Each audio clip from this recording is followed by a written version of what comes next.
તંત્રની માર્ગદર્શિકા મામલે રાજકોટથી સમાચાર સામે આવી રહ્યા છે। આપને જણાવી દઈએ, રાજકોટથી સમાચાર મળી રહ્યા છે। મુસદ્દારૂપ જંત્રી માર્ગદર્શિકા નિરીક્ષણ માટે મુકાઈ હોવાની વાત સામે આવી છે। રાજકોટ બિલ્ડર એસોસિએશનના ઉપપ્રમુખે આ નિવેદન આપ્યું છે।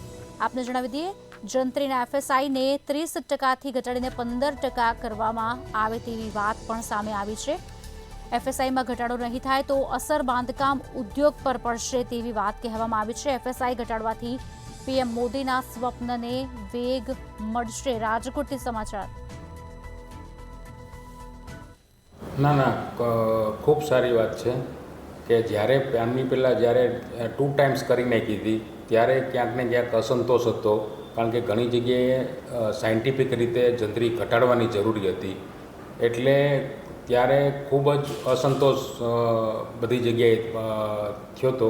પણ આ વખતે જે રીતે સાયન્ટિફિક આખો એનો અભ્યાસ કરીને મૂક્યું છે એ લોકોએ ઓનલાઈન, અને બધાના અભિપ્રાય માંગ્યા છે, એ ખૂબ સારી વાત છે।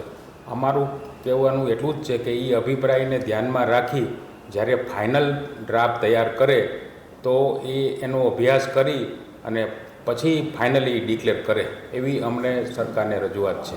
ખાસ તો શહેરી વિસ્તાર અને ગ્રામ્ય વિસ્તાર માટે બે અલગ અલગ મુસદ્દો તૈયાર કર્યું છે। આજે સરકારનો જે પ્રયાસ છે, આ પ્રયાસથી કઈ પ્રકારનો ફાયદો પહોંચશે બિલ્ડરને અને સામાન્ય લોકોને?